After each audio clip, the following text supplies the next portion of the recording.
નમસ્કાર, સ્વાગત છે આપનું સ્પેશિયલ રિપોર્ટમાં. સ્પેશિયલ રિપોર્ટમાં વાત કરીએ ભારતીય સૈન્યની. તો ભારતીય સૈન્ય જેની શૌર્ય ગાથાથી ઇતિહાસ ગૌરવવંતિત છે, જેની વીરતા, પરાક્રમ, હિંમત, જોમ, ખમીર અને જુસ્સાની કહાનીઓ શૌર્ય રસથી ભરપૂર છે. અને કહેવાય છે ને કે દેશની રક્ષા કાજે જીવનું જોખમ લઈ સરહદ પર લડતા આ શૂરવીરો કે જે આપણી શાન છે, આપણું સ્વાભિમાન છે. પરંતુ દેશની રક્ષા અર્થે કેટલાક એવા પણ યોદ્ધા છે, એવા પણ કેટલાક સૈનિક છે કે જેમની વીરતાની વાત વણ કહી છે.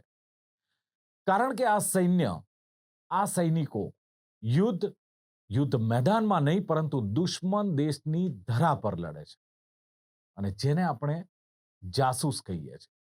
તો આજે આપણે ભારત દેશના એવા જાંબાઝ જાસૂસોની વાત કરવી છે કે જેમણે પોતાની એક આગવી સૂઝબૂછથી દુશ્મન દેશની બાજી ક્યાંક પલટી નાખી હોય. જાસૂસી, સસ્પેન્સ, થ્રિલ, એડવેન્ચર અને રિસ્કની દુનિયા, જેમાં એક ભૂલ અને જિંદગી દાવ પર. બે દેશ વચ્ચે સરહદ પરના સંગ્રામ વચ્ચે જાસૂસ ખૂબ મહત્વની ભૂમિકા ભજવે છે. દુશ્મન દેશની મહત્વની જાણકારી મેળવીને તેમના ઈરાદાઓને નેસ્તો નાબૂદ કરી દેવાના ધ્યેય સાથે કાર્ય કરે છે. આ ગુપ્ત સૈન્ય જે દેશની રક્ષા માટે એક આગવું બળ પ્રદાન કરે છે. હંમેશાથી ભારત પાકિસ્તાન વચ્ચેના વિવાદ અને યુદ્ધ સમયે આ શબ્દ ખૂબ ચર્ચિત બને છે, કારણ કે જેટલો જૂનો આ બંને દેશોના વિવાદનો ઇતિહાસ છે, તેટલો જ લાંબો જાસૂસીનો પણ ઇતિહાસ છે. આજ માં ભારતીના જાસૂસોની સાહસની કથાઓ જ્યારે ચર્ચાઈ રહી છે ત્યારે જાસૂસોની વાત કરવાની. તો આપણા જાસૂસો જો કે આદિ અનાદિ કાળથી ચાલ્યા આવે છે. રાજા રજવાડાઓમાં પણ આપણા ગુપ્તચરો હતા, એને હવે જાસૂસ એજન્ટ કરીએ છીએ, ડિટેક્ટિવ્સ. આપણા ભારતના એક જાસૂસી તંત્રને રોનું નામ આપ્યું છે. જેમ અમેરિકામાં CIA છે, રશિયામાં KGB છે, ઇઝરાયલમાં મોસાદ છે, એમ આપણું ભારત દેશમાં છે રો. હવે રોના જે જાસૂસો હોય આપણા માણસે, એ પરદેશની ભૂમિ ઉપર જઈ જ્યારે કામ કરતા હોય ભારતની સેવા માટે, ત્યારે એ ખૂબ બહાદુરી ભર્યું અને જીવનના જોખમે થતું કાર્ય આ લોકો સ્વીકારતા હોય છે. બહાદુર હોય, ચપળ હોય, ચબરાક હોય, ચકોર હોય અને હાજર જવાબી હોય, એવાને આમાં સિલેક્ટ કરી અને ત્યાં મોકલવામાં આવે છે. ત્યાં એમને તમામ રૂઢિઓ, વ્યવહારો, કેવી રીતે રહેવું, તેના પોશાક, સ્થાનિક ભાષા, આ બધાથી તૈયાર કરીને મોકલવામાં આવતા અને ત્યાં જઈને પોતાની જે સોંપેલી ફરજો હોય એ અદા કરતા હોય છે. તમામ ખુફિયા માહિતીઓ ભારત દેશમાં એ મોકલતા હોય છે. આપણા જે થઈ ગયેલા જો જાસૂસોની વાત કરીએ ને, તો સુભાષચંદ્ર બોઝના જમાનાથી આપણે ચાલુ કરીએ તો એ સરસ્વતી રાજમણી સૌથી પહેલાં મહિલા જાસૂસ સુભાષચંદ્ર બોઝના, અને ખૂબ ઉત્તમ કાર્ય એમને કરેલું. એ પછી આપણા રામનારાયણ કાવ, જે સંસ્થાપક હતા આપણી જાસૂસી સંસ્થા રોના. એ પછી નામ આવે રવિન્દ્ર કૌશિક, જે રાજસ્થાનના એક નાનકડા ગામનો દીકરો, અને એ 23 વર્ષની ઉંમરે, જ્યારે એ એકચ્યુઅલી થિયેટરનો રંગમંચનો અભિનેતા, અને એને કોઈ રોના અધિકારીના નજરમાં આવી ગયા અને એને લીધો ત્યાંથી. એ પહોંચ્યા, કરાચી પહોંચાડ્યા. કરાચીમાં જઈને કરાચી યુનિવર્સિટીમાં કોલેજ જોઈન કરી, ગ્રેજ્યુએટ થયા, LLB કર્યું ત્યાંથી, અને LLB કર્યા પછી ત્યાંની ફોજમાં એક કમિશન ઓફિસર તરીકે જોડાઈ ગયા. ત્યાં રહીને ભારતને ખૂબ ખૂબ મોટી સેવાઓ કરી એમણે, અને ઘણી બધી માહિતીઓ મોકલી. 20-25 હજાર જવાનોની, ભારતીય જવાનોની જિંદગી બચાવવા લાયક એમણે કામ કર્યું. ત્યાં મેજર તરીકે હતા અને ભારતને તમામ માહિતીઓ પૂરી પાડતા હતા. પણ આપણે ભારતના રો તરફથી બીજો એક એમને સબોર્ડિનેશનમાં મોકલવામાં આવેલો જાસૂસ, જેનીની ભૂલના પ્રતાપે આ રવિન્દ્ર કૌશિક પકડાઈ ગયા. પછી તો ખૂબ યાતનાઓ વેઠી, જેલોમાં સૂવું પડે. આમે જાસૂસનું જીવન કાં તો જિંદગી જીવો, કાં તો મરો, કાં તો જેલમાં સવડો, એ જ હોય છે. આના માટે તો ખૂબ દિલેરી જોઈએ, જાંબાજી જોઈએ, અને મોતને મુઠ્ઠીમાં લઈને ફરવાની હામ હોવી જોઈએ, તો જ માણસ જાસૂસી કરી શકે. એક બીજી દીકરીની વાત કરીએ તો કાશ્મીરની દીકરી, એક મોટા વેપારીની દીકરી સહેમત ખાન, 71ના યુદ્ધ પછીની. સહેમત ખાનને જ્યારે એના ફાધરે જ્યારે એને સમજાવ્યું કે ભાઈ આવી જરૂરિયાત છે અને પાકિસ્તાનમાં એક મોકલવાની છે, દીકરી તૈયાર થઈ ગઈ, એને ત્યાં પાકિસ્તાનમાં મોકલાવવામાં આવી. પાકિસ્તાનના ફૌજી અફસર સાથે એના લગ્ન કરાવવામાં આવ્યા. લગ્ન થઈ ગયા પછી એક ટીચરનું કામ કરવા માંડ્યું અને ત્યાંના જનરલ યાહિયા ખાન હતા ને, એમના છોકરાઓને ટ્યુશન ભણાવતી. એટલે ત્યાંથી બધી માહિતીઓ એ ભારતને મોકલતી. સૌથી મોટું જો યાદગાર કામ હોય તો એને આપણો INS વિક્રાંત હતું ને, એમાં પાકિસ્તાન તોડફોડ કરવા માગતો હતો, એને ડુબાડવા માગતો હતો. એનો આખો પ્લાન, એનો ઘડેલો કારસો એ સહેમત ખાને આપણને સમયસર જણાવી દીધો, માહિતી પહોંચાડી દીધી અને આપણી નેવી પણ તૈયાર થઈ ગઈ અને એનો આખો જે પ્રયાસ હતો એને ટોટલ નિષ્ફળ બનાવી દીધો. એટલે ખૂબ ઊંચું કામ કરતા હોય છે. બીજા હતા કશ્મીર સિંહ, એ પછી આપણા અજીત ડોભાલજી, એને તો આપણે બધા સુપેરે ઓળખીએ જ છીએ. આપણા હાલના NSA 8 વર્ષ સુધી પાકિસ્તાનમાં રહ્યા છે. અમારા એક હતા એરફોર્સના રણધીરસિંહ, એર કમાન્ડર રણધીરસિંહ એ વખતના, એ લગભગ 4-5 વર્ષ ત્યાં રહી આવ્યા પાકિસ્તાનના. અને પાકિસ્તાનના એના એરબેઝ ઉપર પાણી છાંટવાનું કામ કરતા. એટલે એવા જાંબાજો હતા. પછી ઘણા બધા તમને કહું, સરબજીત સિંહ પણ બહુ કાબેલ હતા અને આપણે ત્યાં પહોંચી ગયેલા, પકડાઈ ગયેલા, ખૂબ યાતનાઓ વેઠી. એક બીજા હતા પ્રિન્સ ઉર્ફ ફિરોઝ. એટલે આવા તો ઘણા બધા જાણ્યા અજાણ્યા નામો છે. અને આજની તારીખે આપણા રોના એજન્ટો પાકિસ્તાનમાં, બાંગ્લાદેશમાં અને અનેક દેશોમાં છે જ બધા અને સુપેરે કામ કરી રહ્યા છે. પણ જે પકડાઈ જાય, કમ ભાગ્યે કમનસીબે જે પકડાઈ જાય, એ ખૂબ યાતનાઓ વેઠતા હોય. કાં તો તેને મારી નાખવામાં આવે, શરેઆમ મરી જાય, કાં તો એ યાતનાઓ વેઠે. પણ આટલી યાતનાઓ વેઠવા છતાં, હર પળે મોતને મુઠ્ઠીમાં લઈને ફરવાનું હોવા છતાં પણ પોતાની મા ભારતીની સેવાની ખેવના લઈને જે ગયેલા જાંબાજો છે, જાસૂસો છે આપણા, એમને ખરેખર આજની તારીખે 100 સલામ કરવી પડે. મિત્રો, કહેવાય છે કે દુનિયામાં એવા કેટલાક યોદ્ધાઓ હોય છે કે જેઓ યુદ્ધ મેદાનમાં જ નહીં પરંતુ દુશ્મન દેશમાં રહેતા હોય, તેમની ભાષા બોલતા હોય, તેમની સાથે રહેતા હોય અને તેમની સાથે સંબંધ કેળવતા હોય, છતાં પણ જીવના જોખમે દેશભક્તિ નિભાવે છે. અને આ યોદ્ધાઓને કોઈ જ મેડલ કે કોઈ સન્માનની જરૂર નથી હોતી. એમનું જીવન કેવું હોય છે કે એક સામાન્ય જીવન હોય છે અને સામાન્ય જીવન જીવતા આ અસામાન્ય શૂરવીરોનું એકમાત્ર ધ્યેય હોય છે, લક્ષ્ય હોય છે, માત્ર દેશની રક્ષા. અને જેમને આપણે જાસૂસ કહીએ છીએ, જેમની દુનિયામાં દરેક ક્ષણ એક પડકાર હોય છે. અને ભારત અને પાકિસ્તાન વચ્ચેના સંબંધોમાં જાસૂસીનો પણ એક મહત્વપૂર્ણ ભાગ રહ્યો છે, જેમાં ભારતીય જાંબાઝ જાસૂસોએ અદમ્ય સાહસ અને ખંતથી કાર્ય કર્યું છે. રવિન્દ્ર કૌશિક ભારતીય જાસૂસી ઇતિહાસનું એક અવિસ્મરણીય નામ, જેમણે બ્લેક ટાઈગર તરીકે પણ ઓળખવામાં આવે છે. એક એવા જાસૂસ કે જે પાકિસ્તાનની સેનામાં મેજરના પદ પર હતા. દેશપ્રેમ માટે હંમેશા તત્પર રહેતા યુવાઓ દેશની રક્ષા માટે કેટલી હદ સુધી જઈ શકે તેના પ્રેરણા સ્ત્રોત છે. રવિન્દ્ર કૌશિકને નવી ઓળખ અપાઈ અને નામ રખાયું નબી અહેમદ સાકિર. આ આપણા રિયલ હીરો પાકિસ્તાનની કરાચી યુનિવર્સિટીમાં LLB કાયદાનો અભ્યાસ કરવા દાખલ થયા. ત્યાંથી ડિગ્રી મેળવ્યા પછી તેમણે પાકિસ્તાનની સેનામાં કમિશનર ઓફિસર્સ તરીકે જોડાયા. તેમની બુદ્ધિમત્તા અને કૌશલ્યને કારણે તેઓ ઝડપથી મેજરના પદ સુધી પહોંચી ગયા, જે એક ભારતીય જાસૂસ માટે અકલ્પનીય સિદ્ધિ હતી. પાકિસ્તાનમાં તેમણે એક પાકિસ્તાની યુવતી અમાનત સાથે લગ્ન કર્યા અને એક બાળકના પિતા બન્યા. વર્ષ 1979 થી વર્ષ 1983 સુધી તેમણે પાકિસ્તાનની સેના અને સરકારની સંવેદનશીલ અને ગુપ્ત માહિતી ભારતને પહોંચાડી. દરેક યોજનાઓને નિપુણતાથી પાર પાડતા રવિન્દ્ર કૌશિકની ઓળખ વર્ષ 1983માં થઈ, જ્યારે રો દ્વારા તેમને મળવા માટે મોકલવામાં આવેલા એક અન્ય ભારતીય જાસૂસ ઇનાયત મસીહા પાકિસ્તાનની એજન્સીઓના હાથે પકડાઈ ગયા. પૂછપરછ દરમિયાન ઇનાયત મસીહાએ રવિન્દ્ર કૌશિકની અસલી ઓળખ અને તેમના મિશન અંગેની માહિતી આપી દીધી. 2 વર્ષ સુધી ભયાનક યાતનાઓ અને 16 વર્ષની જેલ બાદ ટીબી અને હૃદય રોગના હુમલાથી તેમનું મૃત્યુ થયું.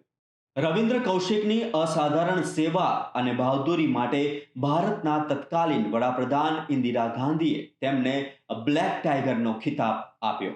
આપને ખબર છે કે ભારત દેશ શાંતિપ્રિય દેશ, પરંતુ જ્યારે જ્યારે આ શાંતિપ્રિય દેશની શાંતિ ભંગ કરવાનો પ્રયાસ કરાયો, એ પ્રયાસનો એક જવાબ આપવામાં આવ્યો અને આ જવાબ પણ કેવો, એક પ્રચંડ જવાબ અપાયો.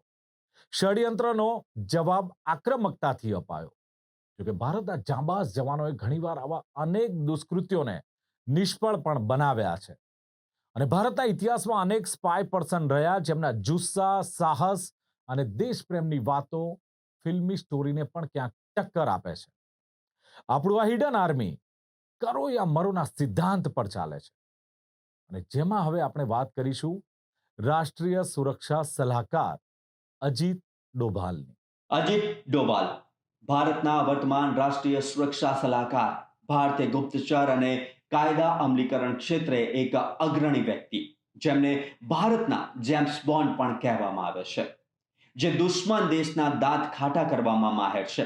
ઓપરેશન બ્લેક થંડર, કંદહાર વિમાન અપહરણ, ઈરાકમાં 46 ભારતીય નર્સોનો બચાવ, surgical strike, Balakot air strike, Doklam મડાગાંઠ, મ્યાનમારમાંથી 22 આતંકવાદી નેતાઓની સોંપણી અને ઓપરેશન સિંદૂરમાં મહત્વની ભૂમિકા ભજવનાર રિયલ હીરો, જેમણે અંડર કવર એજન્ટ બનીને દુશ્મન દેશોને હિન્દુસ્તાનની તાકાત બતાવી હતી. અજીત ડોભાલ પાકિસ્તાનમાં ગુપ્ત મિશનની કહાની ખરેખર રોમાંચક અને તેમના સાહસિક સ્વભાવનું ઉત્તમ ઉદાહરણ છે. તેમણે લગભગ 7 વર્ષ સુધી પાકિસ્તાનમાં અંડર કવર એજન્ટ તરીકે કામ કર્યું. તેમની આ સેવા ઇન્ટેલિજન્સ બ્યુરોના ફિલ્ડ ઓફિસર તરીકે હતી. અજીત ડોભાલ પાકિસ્તાનમાં એક પાકિસ્તાની મુસ્લિમ વેપારી તરીકે રહ્યા. આ અંડરકવર ઓપરેશનમાં તેમણે પોતાની ઓળખ સંપૂર્ણપણે બદલી નાખી હતી. આ સમય દરમિયાન એક રોમાંચક કિસ્સો વર્ણવતા તેમણે જણાવ્યું હતું કે જાસૂસી કેટલું સાહસ માંગી લે છે. मैं आपको एक छोटी सी घटना सुनाता हूं, ये इसलिए क्योंकि किसी ने अखबार में छापी थी कुछ साल पहले. ऐसा हुआ कि वहां पर एक लाहौर के अंदर में एक बड़ी भारी वो है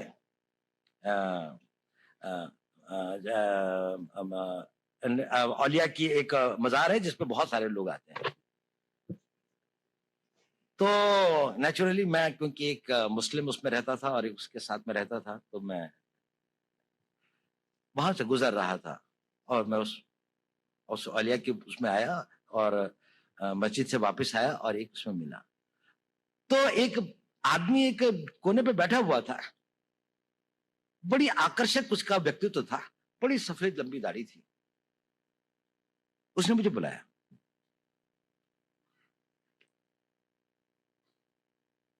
उसने कहा, तुम हिंदू हो?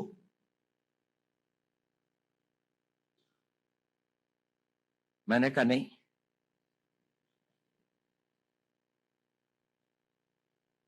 कहता मेरे साथ आओ. मैं उसके साथ चला गया. वो मुझे 2-4 गलियां ले जाके छोटे से कमरे में ले गया. उसने दरवाजा बंद कर दिया. उसने कहा देखो तुम हिंदू हो. मैंने कहा आप क्यों कहते हैं ये? कहने लगे, उसने कहा देखिए आपके कान छिदे हुए हैं. अब पता नहीं बचपन में हमारे यहाँ एक प्रथा है, मैं जहां का रहने वाला हूं, कि कानों को छेदने के एक कर्ण वेदन का एक वो होता है, एक वो है. अब शायद कम हो गई है, लड़कों की नहीं अब लड़कियों की होती है, लेकिन मेरे टाइम पे लड़कों की भी होती थी. तो मैंने कहा हाँ ये तो है कि मैं जब पैदा हुआ था तो मैंने कहा मैं बाद में कन्वर्ट हुआ. उसने कहा तुम बाद में भी कन्वर्ट नहीं हुए. खैर उसने कहा कि इसकी प्लास्टिक सर्जरी करवा लो, इस तरह से घूमना ठीक नहीं है. मैंने कहा अच्छा.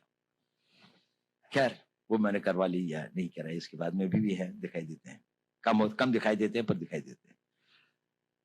लेकिन मैंने कहा ये बताइए, इतनी सूक्ष्म दृष्टि और इतना नहीं, मैंने नहीं कहा, उसने ही कहा। उसने कहा देखो पता है मैंने ये ऐसा क्यों कहा? मैंने कहा क्यों? उसने कहा क्योंकि मैं भी हिंदू हूं।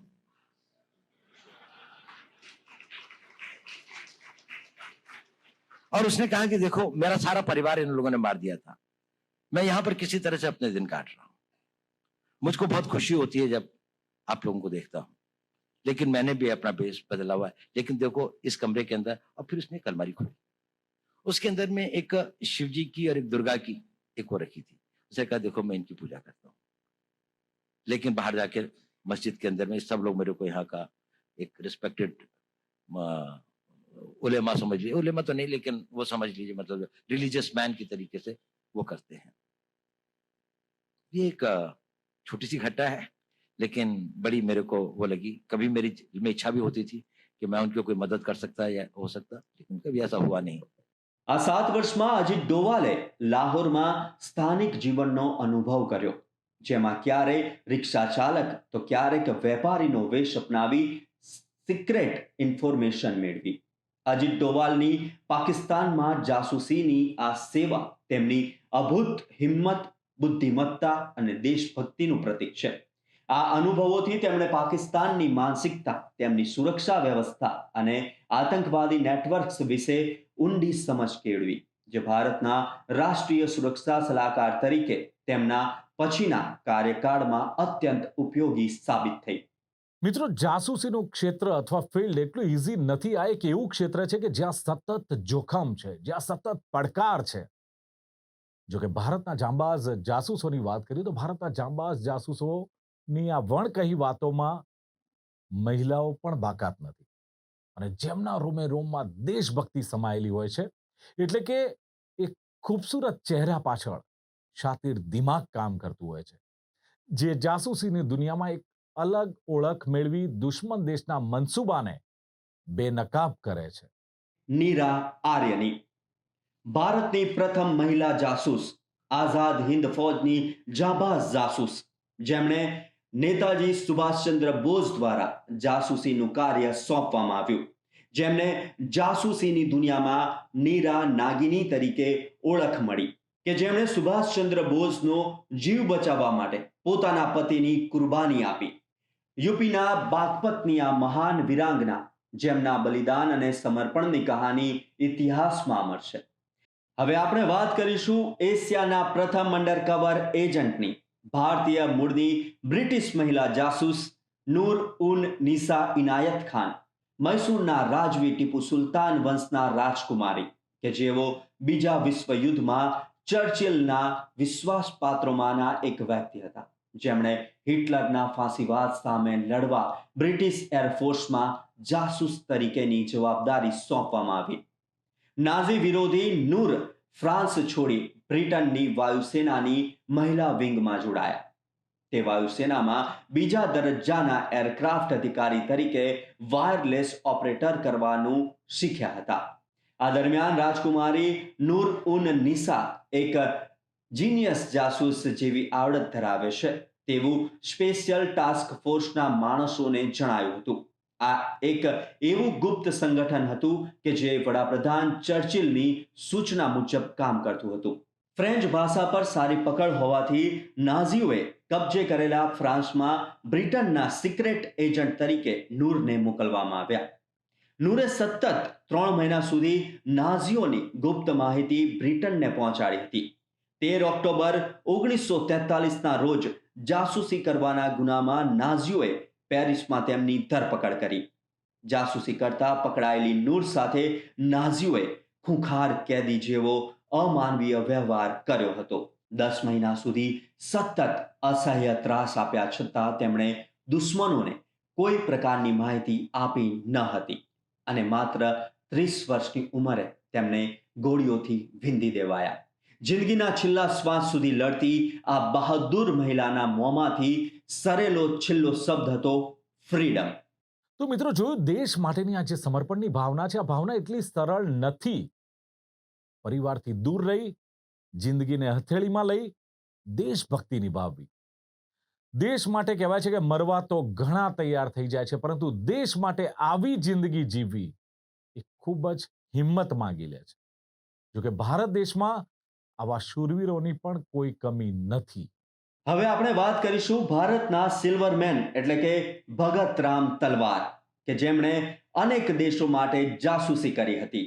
આ સાથે જેમણે બીજા વિશ્વયુદ્ધ સમયે પણ મહત્વની ભૂમિકા ભજવી હતી. ભગત રામ તલવારે 5 જુદા જુદા દેશો માટે જાસૂસી કરવાનું કૌશલ્ય કેળવ્યું હતું. આ સાથે સુભાષચંદ્ર બોઝને નજરકેદમાંથી મુક્ત કરવામાં તેમની ભૂમિકા મહત્વની હતી. આજથી 54 વર્ષ પહેલા ભારત પાકિસ્તાન યુદ્ધ સમયે એક કાશ્મીરી મહિલા જાસૂસે પોતાના જીવના જોખમે ભારતીય સેનાને એક માહિતી આપી હતી કે જે બાદ યુદ્ધમાં પાકિસ્તાનના યુદ્ધ જહાજ ગાઝીનો નાશ કરવામાં સફળતા મળી હતી. તે મહિલા જાસૂસ એટલે સહમત. આ નામ જાસૂસોની દુનિયામાં પ્રખ્યાત છે, પરંતુ તેનું અસલી નામ હજી સુધી કોઈ નથી જાણતું. આ ઉપરાંત અનેક એવા જાસૂસો છે જેમની બહાદુરી અને સમર્પણને દેશ હંમેશા યાદ રાખશે, જેમાં કશ્મીર સિંહ, અનંત નારાયણ મિશ્રા, નૂર બેગમ, રોની અનામી ટીમ જેવા અનેક લોકોનો સમાવેશ થાય છે. મિત્રો, જાસૂસોની દુનિયા એક રહસ્યમય અને કાવતરાથી ભરપૂર હોય છે. અલગ પડછાયામાં છુપાયેલા નાયકો જે દુશ્મનોના ગળા પર લટકતી તલવાર સમાન હોય છે. આ એવા લોકોની વાતો છે જેમના માટે જીવવું એટલે મોત સાથે દાવપેચ રમવો.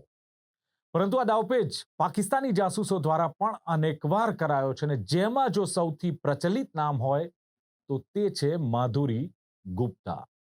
આ કહાની છે માધુરી ગુપ્તા નામની પાકિસ્તાની જાસૂસની, જે ભારતની એક અનુભવી રાજદ્વારી હતી. તેણે ઇસ્લામાબાદમાં ભારતીય હાઈ કમિશનના પ્રેસ અને માહિતી વિભાગના સેકન્ડ સેક્રેટરી તરીકે સેવા આપી હતી. આ વાત છે વર્ષ 2010ની, જ્યારે દિલ્હી પોલીસની સ્પેશિયલ બ્રાન્ચે માધુરીની ઓફિશિયલ સિક્રેટ્સ એક્ટ હેઠળ ધરપકડ કરી હતી. તેમના પર પાકિસ્તાનની ગુપ્તચર એજન્સી ISI ને ભારતના સંરક્ષણ સંબંધિત ગુપ્ત માહિતી આપવાનો આરોપ હતો, જે ખૂબ આઘાતજનક હતો. ઉર્દુ ભાષા પર તેમના મજબૂત પ્રભુત્વને કારણે તેણે વર્ષ 2007માં ઇસ્લામાબાદમાં ભારતીય હાઈ કમિશનમાં સેકન્ડ સેક્રેટરી તરીકે પોસ્ટ કરવામાં આવી. તેમનું કામ પાકિસ્તાની મીડિયાને સ્કેન કરવાનું અને ભારત માટે મહત્વપૂર્ણ અહેવાલો તૈયાર કરવાનું હતું. આ સમયે ઇસ્લામાબાદની એક સ્થાનિક પાર્ટીમાં એક મહિલા પત્રકારે માધુરીનો પરિચય જમશેદ નામના એક માણસ સાથે કરાવ્યો, જે જીમ તરીકે પ્રખ્યાત છે. તે સમયે 52 વર્ષીય માધુરી જમશેદ સાથે એટલી હદે પ્રેમમાં હતી કે તે તેની સાથે લગ્ન કરવા અને ઇસ્લામ ધર્મ સ્વીકારવા પણ તૈયાર કરી હતી. એક ષડયંત્રના ભાગરૂપે જમશેદે માધુરીના રહસ્યો શોધવાનું શરૂ કર્યું. હવે માધુરીને ખબર પડી ગઈ હતી કે જમશેદ કોઈ સામાન્ય માણસ નથી, પણ પાકિસ્તાનની ગુપ્તચર સંસ્થા ISI નો તાલીમ પામેલો એજન્ટ છે. આ ખુલાસા પછી જમશેદના સાથી મુદસ્સર રઝા રાણાએ પણ રમતમાં પ્રવેશ કર્યો. હવે જમશેદ અને મુદસ્સરના કહેવાથી માધુરીએ ભારતીય સેના અને રોને સંડોવતા ઓપરેશન સંબંધિત ગુપ્ત માહિતી શેર કરવાનું શરૂ કર્યું. માર્ચ 2010માં જમશેદ અને મુદસ્સરના કહેવાથી માધુરીએ જમ્મુ અને કાશ્મીરની મુલાકાત લીધી. ત્યાંથી તેમણે રાજ્યનો વાર્ષિક આયોજન અહેવાલ મેળવવાનો પ્રયાસ હાથ ધર્યો. વર્ષ 2009માં ભારતીય ગુપ્તચર એજન્સીઓને શંકા હતી કે ઇસ્લામાબાદમાં તૈનાત એક રાજદ્વારી પાકિસ્તાનની ISI ને ગુપ્ત માહિતી આપી રહ્યો હતો. તપાસ શરૂ થઈ અને માધુરીના ફોન, ઈમેલ અને પ્રવૃત્તિઓ પર નજર શરૂ કરાઈ. તપાસ દરમિયાન જાણવા મળ્યું કે માધુરીએ ભારતીય ગુપ્તચર એજન્સી રો અને નીતિગત નિર્ણયો સંબંધિત સંવેદનશીલ માહિતી ISI ને આપી હતી. આમાં ભારત પાકિસ્તાન વાટાઘાટો, 26/11 મુંબઈ હુમલાની તપાસ અને ભારત અને અમેરિકા વચ્ચે શેર કરાયેલી માહિતી સંબંધિત એજન્ડાનો સમાવેશ હતો. ભારતીય અધિકારીઓએ સમગ્ર પુરાવાઓ એકત્ર કરીને સાર્ક કમિટીની તૈયારીઓના બહાને માધુરીને દિલ્હી બોલાવાઈ અને તેને કસ્ટડીમાં લેવાઈ. તપાસ દરમિયાન માધુરીએ એવા ખુલાસા કર્યા જેનાથી સૌ સ્તબ્ધ થઈ ગયા. તપાસ દરમિયાન માધુરીએ સ્વીકાર્યું કે શરૂઆતમાં તેણે બદલાની ભાવનાથી માહિતી આપી હતી, પરંતુ પછીથી ડર અને બ્લેકમેલને કારણે તેણે જાસૂસી કરવાનું ચાલુ હતું. પાકિસ્તાન દ્વારા આવા તો અનેક પ્રયાસો કરવામાં આવ્યા છે, જેમાં પાકિસ્તાનની સુંદરીઓને ષડયંત્રનો ભાગ બનાવ્યો છે, જેમાં દામિની મેકનોટ, પૂનમ બાજવા, સુનીતા અને સેજલનો સમાવેશ થાય છે.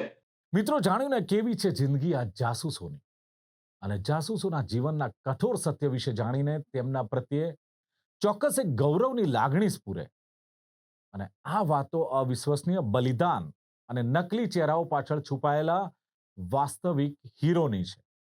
મેં અગાઉ કહ્યું તેમ કે મોત સાથે સંતા કુકડી રમે છે. અહીં કોઈ ગ્લોરી નથી, કોઈ મેડલ નથી, માત્ર અંધારામાં છુપાઈને દેશ માટે જીવ આપવાની તેમની તૈયારી હોય છે. અને અન્ય દેશની ધરા પર પગ મૂકનાર આપણા જાસૂસો જાણે છે કે એક ચૂક, એક ભૂલ તેમને નરક જેવી યાતનાઓ પણ આપી શકે છે, મોતના ખપ્પરમાં હોમી પણ શકે છે. અને માટે જ તેઓ તૈયાર થઈ જાય છે દેશની રક્ષા કરવા માટે. આ નાયકો એવા નાયકો છે કે જેમના બલિદાનને ક્યારે કોઈ ઓળખતું નથી, પરંતુ તેમના કારણે જ આજે આપણો દેશ સુરક્ષિત છે, આપણે સુરક્ષિત છીએ. જય હિન્દ, નમસ્કાર.